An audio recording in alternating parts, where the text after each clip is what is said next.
Vamos a comenzar. Bueno, bienvenidos nuevamente. Vamos a la segunda clase sobre el tema de las clipot. La clipot o las cáscaras, habíamos dicho las clipot y la citrájara, que viene a ser la parte del mal, la parte de el origen del mal, el origen de las pruebas que supera la persona día a día. Vamos a hacer un pequeño repaso del último capítulo.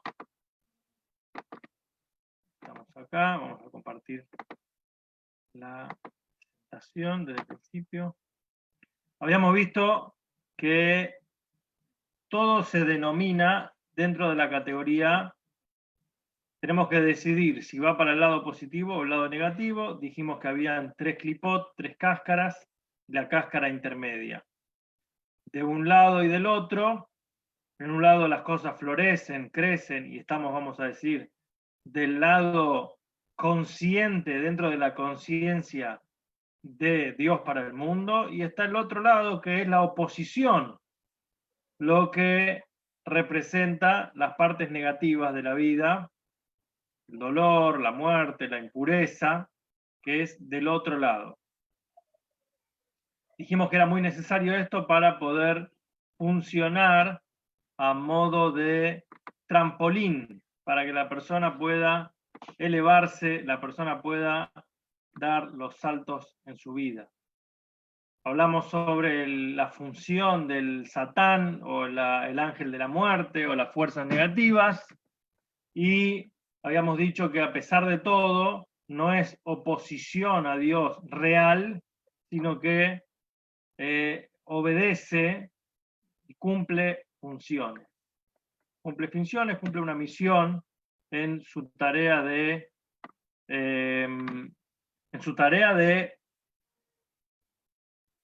generarnos. Entonces vamos a hacer la pregunta, que es el por qué.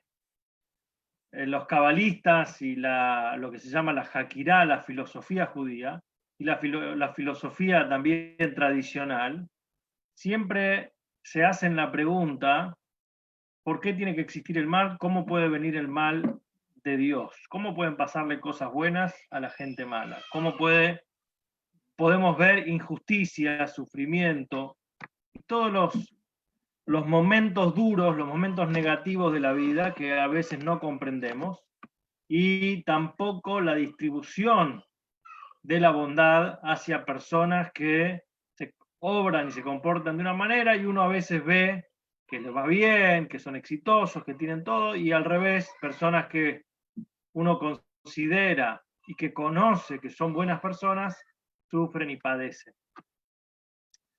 Entonces, una opción, habíamos hablado la semana pasada sobre la historia de Nahum Ish Gamzu, el hombre que decía hacia todo es para bien, todo lo que sucede es para bien. Él había logrado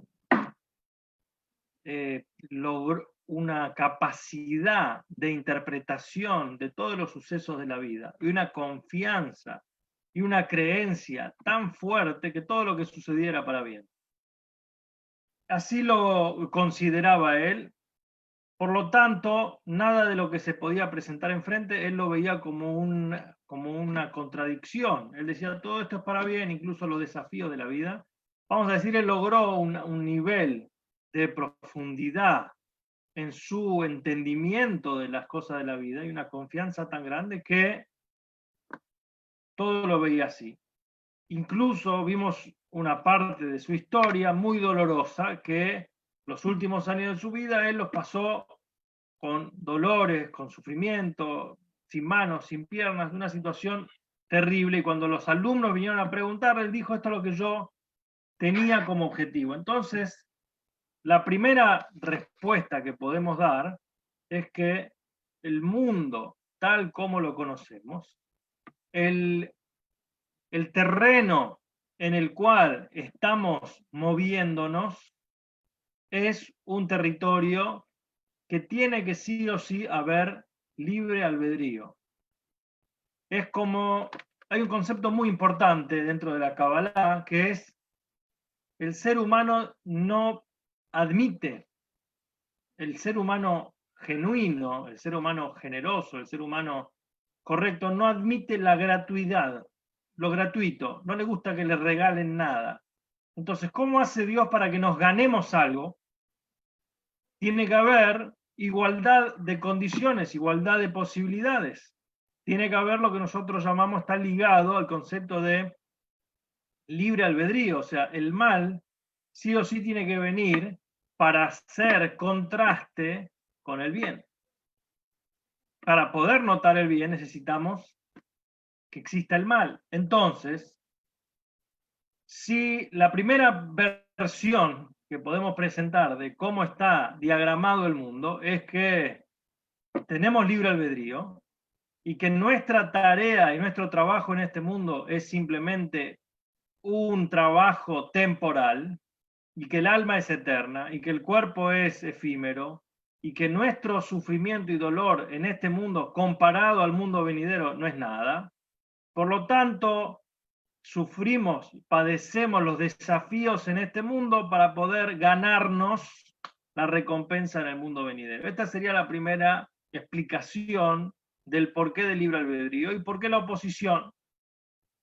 Entonces, para preparar el terreno que uno pueda lograr esta ventaja, esta diferencia, tenemos que generar un contrincante, una fuerza que tire para el otro lado para que podamos salir victoriosos. Esta sería una explicación bastante tradicional. Y por eso hay tantas, dentro de la filosofía judía, está el concepto de Kol Haolam Kuló, todo este mundo es un Gesher Tzar Meod, es un pequeño puente y angosto, fino y angosto, que simplemente el alma está de tránsito acá y estamos puestos a prueba en este momento y uno después supera la prueba y le dan la medalla de honor de haber salido exitoso de la prueba. Entonces, cuando, imagínense, no sé si se acuerdan de esas bromas de televisión, en el cual le hacían una cámara oculta a la persona y lo ponían a prueba. Le ponían una cámara y después lo molestaban y le ponían un desafío y le ponían un obstáculo y le hacían una prueba terrible y no sé, una situación, y después termina el show y viene el invitado y le dicen, era todo una broma, era un chiste, era una prueba, y el invitado se ríe y dice, mirá, menos mal cómo me hicieron pasar un mal momento.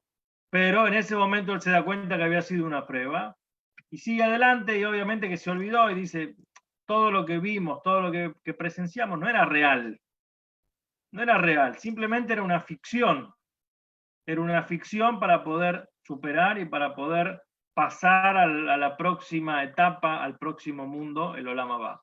Entonces, es un punto de conciencia muy importante. Es un punto de conciencia que si uno logra atravesar la inmediatez de la angustia que nos genera el sufrimiento en el momento, y uno, mientras más aprende, más profundiza y más percibe las cosas en un tiempo más largo y en un concepto más de existencialismo más profundo, que incluso puede ser este alma o el alma en su trascendencia o en su reencarnación o en su plano de la longitudinal, digamos, lo largo de la existencia del alma comparado al segundo de sufrimiento. Si ustedes, yo le diría, cuando le van a dar una vacuna para curarlos del coronavirus y les tienen que dar un pinchazo, pero con eso van a estar inmunes a cualquier problema, ¿ustedes estarían dispuestos a agarrarla? Y dice, oh, por supuesto. El beneficio de pasar ese sufrimiento, esa vacuna, es inferior a el sufrimiento es inferior al beneficio que vamos a obtener. Pero eso tenemos que verlo en la perspectiva larga. Cuando estás en el momento, si uno vive centrado solamente en el tiempo y espacio de recibir el pinchazo, lo sufre, pero cuando uno lo ve en perspectiva, lo supera. Por eso, el punto, la palabra que usamos para describir a la clipa, a la fuerza negativa, es clipa cáscara. Para que vos puedas comer el fruto, necesitas una cáscara que lo proteja. una cáscara que viene a ser el envoltorio, que viene a ser el contraste, que viene a ser solamente el medio para lograr que llegues al fruto, que lo protege, que lo oculta, que lo... Hasidismo va un poco más sobre esto, y en la pregunta más existencial de decir por qué Dios creó el mundo, una versión, la que acabamos de ver, es que Dios creó el mundo para hacer el bien, para beneficiar a sus seres creados, a las almas. Por lo tanto, ¿cómo manifiesta ese bien? Los pone a prueba y después en el mundo venidero les da la paga, la recompensa. Como no quiere que las cosas sean gratuitas, que no sean dadas por sentadas para que uno valore las cosas ganadas, entonces los pone a prueba y después le da. Entonces, ¿qué sustancia? ¿Qué sustancia tiene la clipa, la fuerza negativa? Es como una prueba, solamente una prueba, un test, que viene a probarnos. Cuando uno pasa la prueba, se tira el test, y por eso también la explicación de la cáscara. Uno consume el fruto y tira la cáscara, y la cáscara sola no tiene ningún valor. ¿Qué pasa con las personas que se dejan llevar por la fuerza negativa y caen? Entonces es como una persona que en vez de comer la fruta se está comiendo la cáscara. Segundo punto es, Hasidut dice, el mundo, este mundo, no es solamente un descarte, no es solamente un mundo de cáscara que viene a ocultar la luz divina y solamente tenés que pisotearlo, pasar la prueba y saliste adelante. El mundo este era el objetivo central de la creación. Sí, este mundo, así como lo conocemos, falible, defectuoso, doloroso, humano, con errores, este es el objetivo de la creación. Dios quería un mundo inferior, que no se vea acá la presencia divina abiertamente, manifiestamente, por lo menos que haya que buscarla para poder encontrarla. Y en este lugar el propósito del ser humano es ser ese descubridor. Descubrir el planeta, descubrir la presencia divina oculta dentro de la materia, dentro de la naturaleza, dentro de este mundo. Entonces cambia el foco, cambia el enfoque de decir que este mundo no es solamente una cáscara descartable para que se presente la presencia divina, sino que al revés, este mundo es el objetivo. Y hay otros puntos muy importantes que se refuerzan con este argumento, que es decir, la fuerza transformativa de la experiencia de agarrar algo oscuro y transformarlo en luminoso. No es solamente de descarte, sino que es agarrar un ser animal, un ser tosco, como un ser humano, como el mundo, como el ser humano en este mundo, con su debilidad, con su perversidad, con sus dilemas, problemas y traumas y problemas que cada uno experimenta, y tratar de pulir y sacar luz de esa propia, sacarle el brillo, como trabajar un cuero, como trabajar una materia que todavía está grosera, que todavía no tiene fuerza, y ir puliéndolo. Y por eso cumple el mismo objetivo, la fuerza negativa. Nos permite el libre albedrío, pero no es solamente. Por eso el Tanya presenta, el Tanya cuando habla de las clipot dice el mundo entero, y esto fue cuando Dios crea a Adán y lo pone en el jardín del Edén, que no es casualidad que lo que estaba en el jardín eran frutos. Y para comer un fruto le da la posibilidad de comer el fruto y tirar la cáscara. Y hay una explicación cabalística que dice que lo que hizo Adán fue mezcló el fruto con la cáscara. En el momento de él de comer del árbol del conocimiento, mezcló todo. ¿Por qué es importante decir esto, que mezcló todo? Porque en nuestro mundo está todo mezclado, el bien y el mal. No está separado, no es tan claro.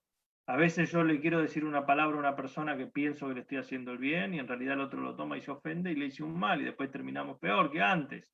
A veces una persona hace una buena obra, pero le da orgullo entonces está ayudando a alguien, pero después se manda la parte de que él ayuda a fulano, entonces, y su intención en el fondo era que le diga muchas gracias o que le den honores, entonces está mezclado, no está tan limpio las acciones del bien y del mal. ¿Sí? A veces llamo a un amigo, pero después en el fondo tengo una segunda intención. Es muy difícil, el ser humano ya no vive en un plano de absoluto, bien o mal. Sí, tenemos que tratar lo más posible de separar la fruta de la cáscara. Es como comer una nuez. Tenés que separar la cáscara, tirar la cáscara de la nuez y comer el fruto. Imagínate, a veces les pasa, no sé si hay un reflejo que uno tiene que tiene dos cosas en la mano, y en vez de comer lo que tiene que comer, se come la otra cosa, ¿no? Como que a veces tenés dos. Imagínate una persona que tiene una fruta, separás y en vez de comer la banana, te comes la cáscara de la banana. Un asco.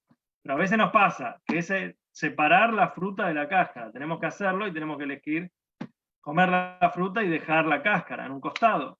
Que para eso vino la cáscara, para permitirme que la fruta llegue en mejor estado al momento de consumir. Y eso tenemos que hacerlo no solamente, acá nos da un punto también de redención para el mundo, de separarlo. Entonces, por eso el Tanya nos dice, a partir del mundo de Tou, el mundo de Tou, que era lo que vimos anteriormente, dio lugar a la, o sea, ¿de dónde surgen estas fuerzas, estas clipot? A partir de los recipientes rotos del mundo de Tou. De estos restos, de estos... habíamos visto que las sefirot, los atributos, el carácter, las cualidades divinas, la bondad estaba tan exagerada que no admitía otra cosa, y hubo una explosión y quedaron restos, fragmentos de ese mundo esparcidos por este mundo. Olvídense de la parte técnica o física, porque no es físico, pero lo que quiere decir es que hubo un ocultamiento tan grande de la divinidad que dio lugar a la existencia de esta cáscara, de esta negativa. Pero ¿para qué viene toda esta cáscara? Es para hacer el background, para hacer el fondo, para hacer el teatro, el escenario, para poder hacer la separación. Y el Tanya nos dice, y acá vamos a separar 3 clipot que son basadas en lo que decía en la profecía, famosa profecía del profeta Ezequiel, en el cual él logra ver los mundos espirituales, lo que se llama Masé Merkabah, la visión de la carroza real, de la carroza divina, que tiene muchísimo contenido cabalístico, y él dice, ahí vio las fuerzas de la negatividad y le dice como un torbellino, como una gran nube y como un fuego abrasador. Estas son las 3 clipot, las 3 cáscaras duras, que es como una nube infranqueable, una nube negra que no permite que atraviese la luz. ¿Qué es la clipá? Una cáscara que no permite que la luz divina atraviese, se vea, está completamente tapada. Por lo tanto, al ser que la luz divina está completamente tapada, no puede tener utilidad. La única utilidad que tiene es el descarte. La única utilidad que tiene es evitarlo. Es como cuando un padre tiene que elegir y le tiene que decir, con él trata de ser, a él esto tenés que evitarlo completamente. Evitarlo, no tiene ningún bien. ¿Sí? No sé, una adicción, un padre le va a decir a su hijo, no consumas drogas, no comas nada de droga, no un poquito, no otro poquito. Esto con moderación. Clipat noga con cierta moderación. Las 3 clipot, evitalas.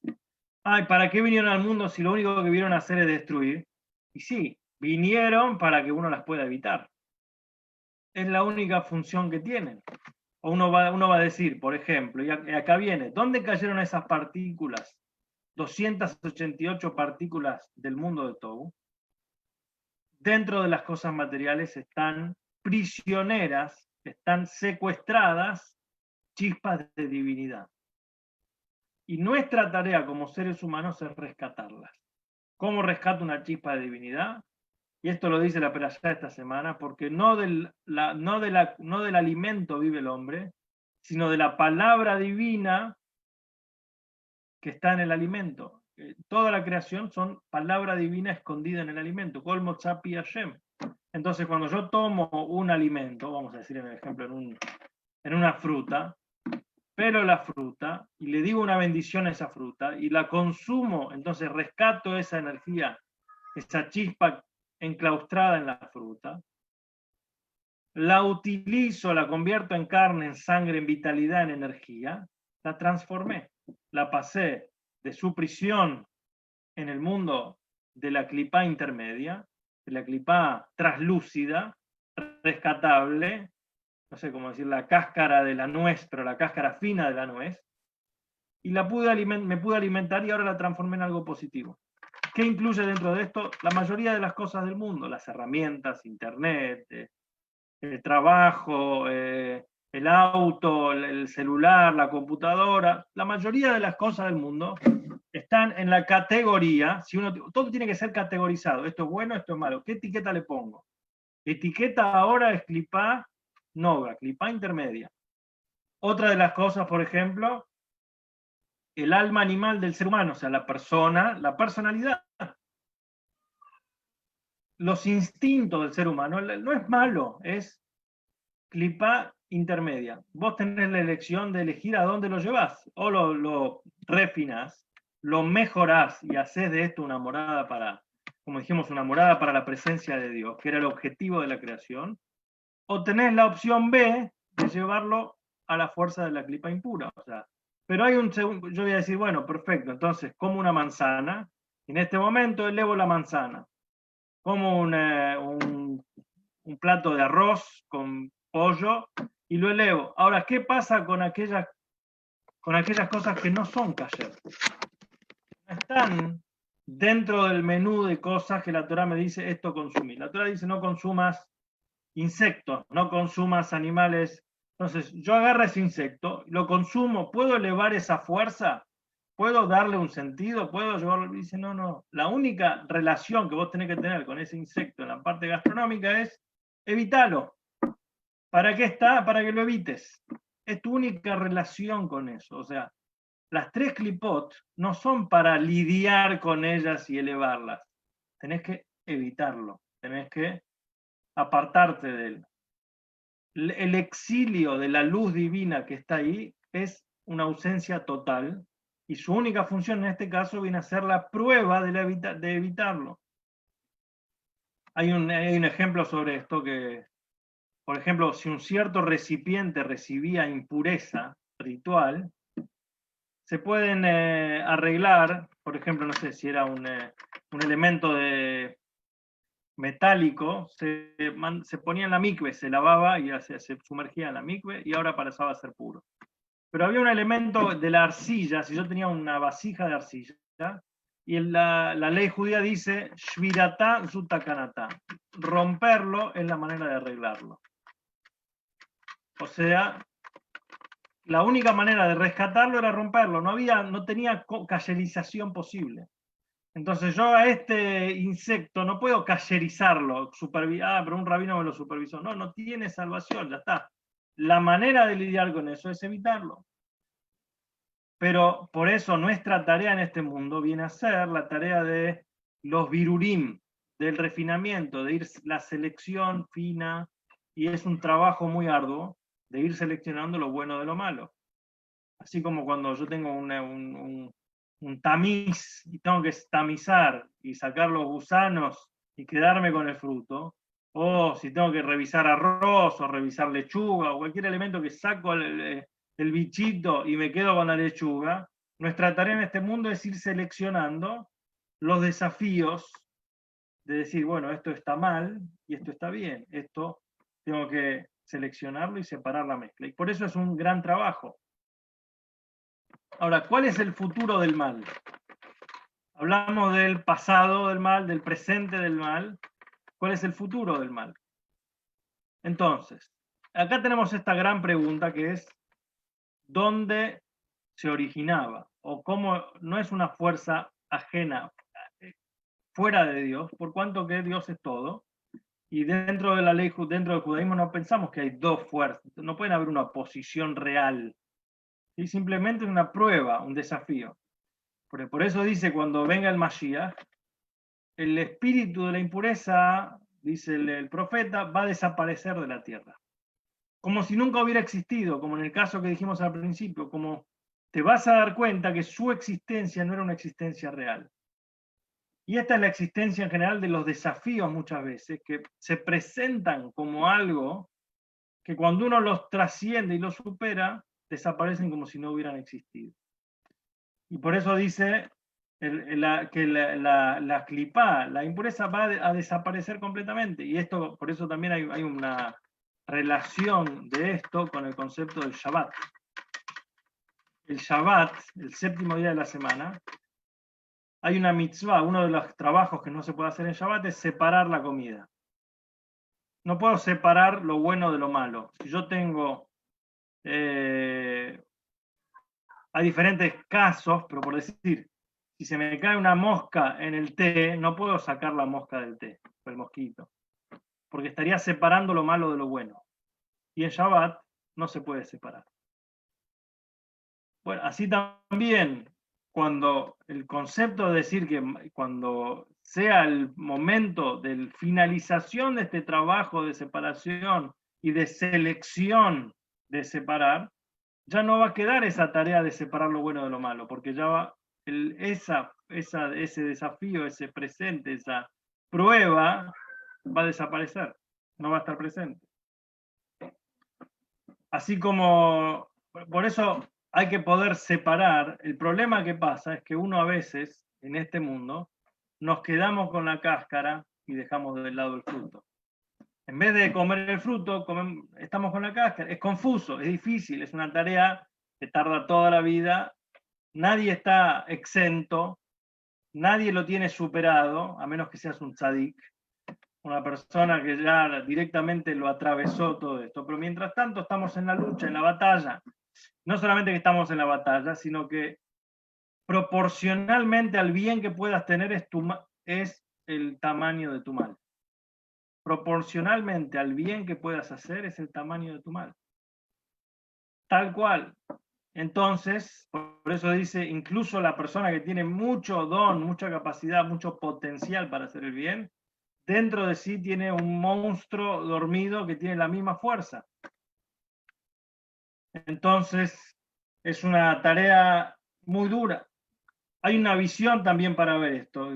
¿Por qué las personas pueden comportarse de manera perversa?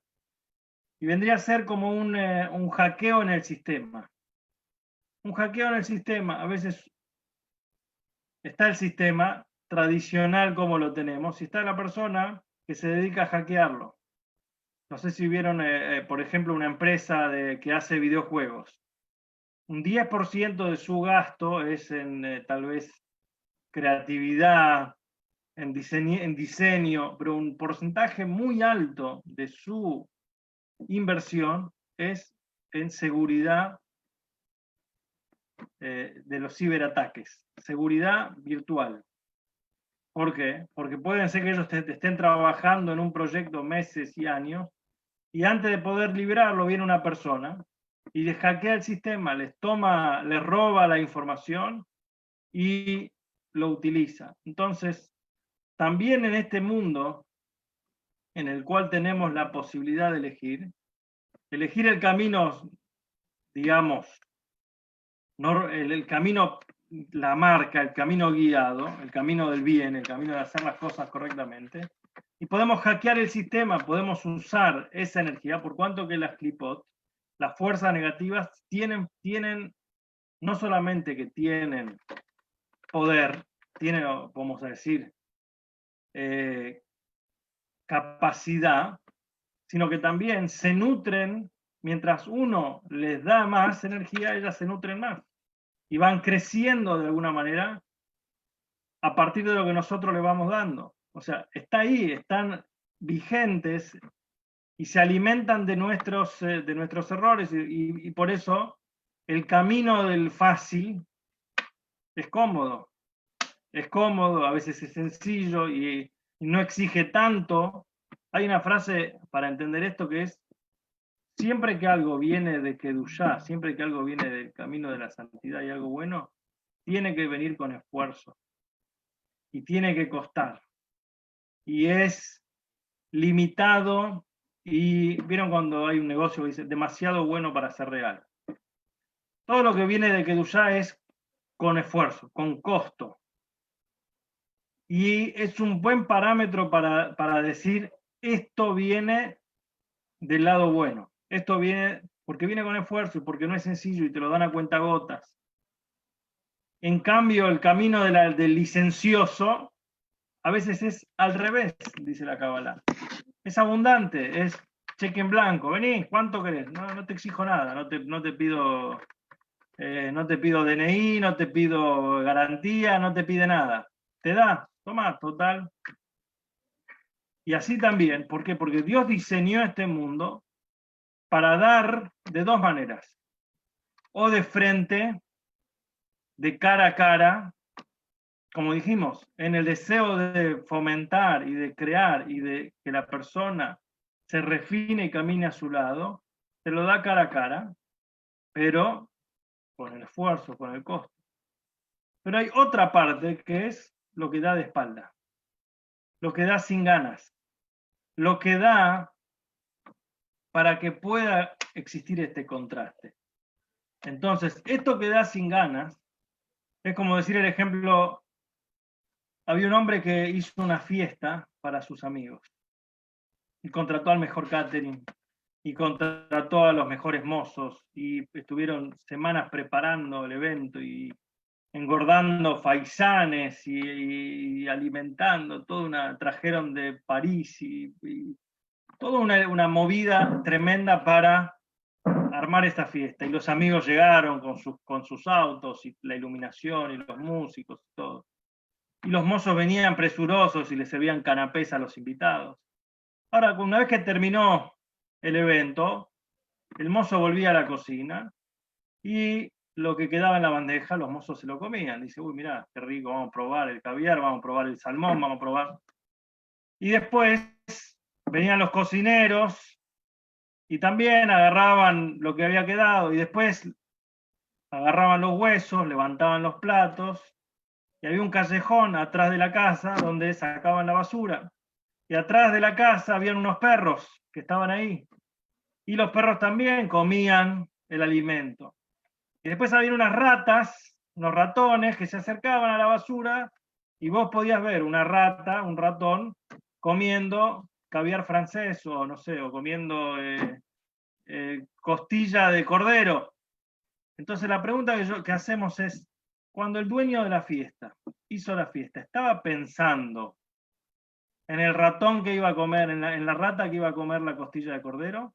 ¿O él quería agasajarse a sus amigos? Y un efecto colateral de su fiesta era que, bueno, también van a comer el perro, va a comer la rata, van a comer todos, pero ¿dónde estaba mi mente? ¿Dónde estaba mi intención, mi deseo, mi inversión y mi cara a cara en mis amigos, en aquellas personas queridas para mí? Y este es un ejemplo para entender de dónde recibimos la energía nosotros. Hay un segundo, hay un camino paralelo. Hay una línea de crédito paralelo. Vos querés energía negativa, la tenés. ¿Querés ir por el mal camino? Andá. Pero vas a comer como las ratas del callejón. Vas a comer costillas, está bien. Pero no estás cara a cara. Estás recibiendo las obras. Estás recibiendo de espalda. Estás recibiendo lo colateral, lo sobrante. Hace poco vi digamos, documental, diríamos, no es un documental, sino una historia personal de una chica que empezó a buscar todas las religiones. Nació de una familia católica y se fue a una universidad y empezó a estudiar religiones y se cambió al protestantismo y se cambió a otro. Fue probando, después terminó en el judaísmo y hoy en día vive en Jerusalén, tiene 4 hijos, se convirtió, pasó por todo el proceso y usa peluca, toda una historia muy conmovedora, muy interesante. Pero hay una parte que ella cuenta que en un momento en su búsqueda se metió en una religión de brujería. Entonces hacía ouija y hacía, llamaba a los muertos y llamaba a lo no sé qué, y espiritismo. Y dice, había muchas cosas que eran falsas, que eran una ilusión, pero había cosas fuertes que pasaban. Y en un momento sentía una presencia en mi espalda, como unos ojos que estaban atrás mío todo el tiempo. Habíamos invocado y habíamos no sé qué. Y un día voy al dormitorio donde yo dormía en la universidad, y cuando entro a la habitación, que estaba mi compañera, que también estaba en esa movida, me dice, ¿quién es esa chica que está atrás tuyo? ¿Qué chica? ¿Qué chica? No, no hay nadie. Sí, vi como una figura de un fantasma, una figura de una persona que estaba atrás tuyo. Bueno, le agarró escalofrío, algo terrible. Entonces dice, había una fuerza, había algo. Y yo no le dije que venía con alguien o lo que yo sentía. Ella sola me fue y me dijo, ¿qué es esa presencia que está atrás tuyo? Me dice, podía sentir que había poder, pero todo el tiempo era un poder del terror, era un poder de algo que me sentía que no era merecido, que no era... hay una diferencia muy grande. Entonces, por eso, no sé, están los que hacen magia negra y los que hacen cosas oscuras. Sí, pero es lo paralelo, es lo ajeno, es lo que está alejado. Por eso no es, uno dice, cuando uno busca la verdad o busca lo positivo, busca la luz, sabe lo que es luz, siente la luz, percibe que es algo positivo, bueno, que está encaminado. Y uno se da cuenta también cuando lo recibe de atrás, sin ganas, con desgano, con destrato, con asqueado. Entonces, sí, uno no exigía nada, no exigía una conducta, no exigía nada, pero dice, todo el tiempo que estaba en eso me sentía fea, me sentía incómoda, me sentía asqueada, sentía que algo no estaba bien. Entonces dejé todo eso y no quiero que vuelva, o sea, eso es la experiencia de esta chica, pero me quedó este punto de la diferencia entre Sitra a Jará. ¿De qué lado estás? ¿De un lado o del otro? Esa es la elección, entre el bien y el mal. ¿Estás de un lado o estás del otro lado? Si vos haces las cosas para mejorar, para Dios, comes una fruta con una bendición para que esa energía sea positiva, elevás la fruta, te elevás a vos, te elevás al mundo entero. Si vos lo tomás solamente por tu ego, para gratificarte, para servirte a vos mismo, estás haciendo descender esa fruta al abismo, ya no es rescatable. A vos mismo te estás descendiendo también, estás actuando egoístamente, estás tomando tus capacidades, tu potencial humano, y tirándolo a la basura. Y al mundo entero también, lo dejás trabado en un círculo vicioso de egoísmo, de violencia, de hoy por mí nada más y de pensar en vos mismo. Y esa es la clave de todo. Todo lo que vas a ver en el mundo se divide entre egoísmo o altruismo. A veces no es tan fácil descubrir cuando estoy siendo egoísta y siendo altruista, pero eso ya es hilar fino, son las zonas grises, es la zona donde está mezclada la cáscara con la fruta. Pero hay momentos que uno sabe lo que es cáscara y lo que es fruta. Uno sabe a veces cuándo es lo correcto y a veces lo incorrecto. Y es una tarea, es un trabajo que no va a terminar nunca, porque no estamos en Shabbat todavía, estamos en día de semana, estamos en el día de 6 días creó el Dios y el cielo y la tierra para trabajar, para refinar. Dios rompió el mundo de Tou para que empecemos con un mundo roto y lo tengamos que arreglar. Y por eso estamos recuperando esos fragmentos del mundo Tou, que son los fragmentos de mal, a veces por acción y a veces por omisión. A veces tenemos que hacerlo y a veces tenemos que evitar caer en eso. Pero entre esas dos, son las tres clipot, y la clipa noga, que es para elevar, para reproducir, para refinar, para tomar eso y pasarlo al lado de la santidad, de la kedusha. Así que bueno, este es un poquito el resumen. de los tres elementos, que obviamente podamos hacerlo, podamos separarlo y entender que el negro o el mal es como ¿vieron cuando hay una pizarra? Para poder leer en la pizarra necesitas que la pizarra sea de un color distinto que las letras.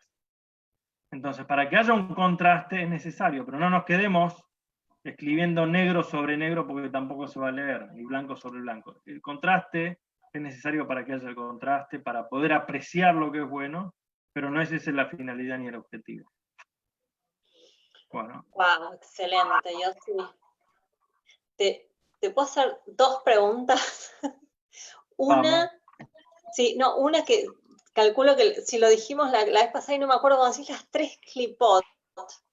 No me acuerdo las tres, o sea, son tres puntos. No, en realidad van siempre juntas, no es que hay una, dos, tres y tienen características distintas, por lo menos nunca vi tres características distintas. Se llaman tres clipot y son basados en esta visión de Ezequiel, de Ezequiel, que dicen torbellino, gran nube y un fuego abrasador. Y nosotros también en la Amidá, en el rezo de todos los días, decimos, vaya, los delatores no tengan esperanza, y todos los ajenos, todos los perversos, enseguida se pierdan. Estoy repasando de memoria. Sí, sí. Y todos los enemigos de tu pueblo, era y Caretú, que sean cercenados, que se eliminen. Y el reinado del mal sea desarraigado, roto, uteyaber, utemaguer y pisoteado. Y hay un espacio que uno tiene que respirar, o sea, dar un huequito de espacio y decir, y sometido, digamos, o ¿cómo se dice? Cuando uno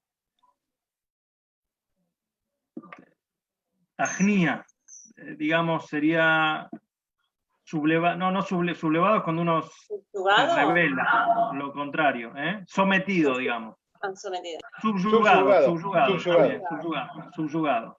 Entonces, la Kabbalah explica que se refiere pisoteado, destruido, desarraigado a las tres clipón negativas, que tienen que ser arraigadas, exterminadas, que no tienen rescate. Y subyugado, la fuerza, la clipá traslúcida, que es la que es, vamos a decir, gris, parve, rescatable, que sea subyugada quiere decir que sea puesta en su lugar, que corresponde, que es para la santidad o para el bien. Pero ahora decir cuáles son el nombre de las tres clipot no está determinado, no hay una diferencia. Sí tiene 10 sefirot o 11, se llaman 11 como midot, que en vez de 10 son 11, que es como que vieron el balance, tiene que tener así, todo lo que está en el lado bueno está en el lado malo, tiene que haber un balance de igualdad. Bueno, y eso engancha con mi siguiente pregunta, que me pareció re interesante que me llamó la atención cuando dijiste que cuanta más capacidad tiene una persona para hacer el bien, la capacidad para hacer el mal es equiparable. ¿Por qué? Me sorprendió eso. Es interesante, pero ¿cómo? No Esto es el principio de la igualdad. O sea, el principio de que mientras... Sí, o sea que primero que todo es para decir que por eso también vemos el potencial en personas que muchas veces van por el mal camino, que uno dice tiene un potencial tremendo. Porque si él pudiera transformar, y acá también el ejemplo, por ejemplo, es los hermanos Jacob y Esab. Jacobo y Esab. Entonces, que el padre veía el potencial del hermano que se fue después por el mal camino, porque obviamente tenía una capacidad y un potencial muy grande. El problema fue que no lo pudo canalizar eso mismo que tenía. Pero es lo que decimos de que mirá cuando hay algo positivo, o sea, una persona que tiene esa fuerza, tiene la fuerza idéntica de potencial para el mal. Ok, perfecto, gracias. Y te puedo hacer una pregunta yo también. Sí. El tema de la carroza de fuego que ascendió Yeshayahu a los cielos, ¿dónde está eso? ¿En la Kabbalah? Jezquiel es el Tanaj, es lo que se llama Masé Merkabah, la obra de la Masé carroza. Merkabah, sí. Está en el Tanaj, se lee en Shavuot. No, pero la explicación, ¿no? Te digo la explicación de lo que él vio. La es uno de los explicación de grandes lo que él misterios vio, eso, ¿no? mira, es mucho misterio. De hecho, el Talmud trae en Hagigá que no cualquiera lo puede estudiar, o sea, es lo que dice. Es para elevados, sí. Es para elevado, dice, tanto la obra de la creación y la Masé Merkabah es para elevados, para personas especiales. Obviamente que la Kabbalah y el Hasidut, que hoy en día nos brindan acceso a muchas de esas cosas, pero era siempre algo que para pisar con cuidado, no se puede explicar así a la ligera, vamos a decir. Si uno lo lee literalmente es casi incomprensible porque hay mucho alegoría y metáforas y Claro, hay ahora mucho misticismo. no conozco ningún libro completo que te diga, bueno, te vamos a explicar todo. Uno tiene que ir Claro. armando de la Kabbalah, obviamente que habla de todos los conceptos que hablan ahí, nos los van iluminando, pero ahora comprenderlo a ciencia cierta creo que es ya muy difícil. Claro, la Merkabah es uno de los grandes misterios, ¿no? Sí. El gran misterio, porque era como él vio o expresó, más allá de que vio, sí, todo lo que está, vamos a decir, ¿vieron cuando hay una calecita? Sí. Que uno ve los caballitos que suben y bajan, y dentro, en el medio de la calecita hay una maquinaria que es lo que hace funcionar a todo. Pero está tapado, los chicos no lo ven, los padres tampoco. El calecitero, cada tanto abre la puertita y entra ahí, uno dice, ¿qué misterio hay adentro que hace que todo funcione? Bueno, la Merkabah sería, él vio las energías y o sea, el fuego y todo el concepto de cómo funcionaba el mundo, pero claramente que no está tan al acceso de todo el mundo, de nosotros. Demanda mucha... Claro. Y el tema cuando venga el Mashiach, por ejemplo, las personas que son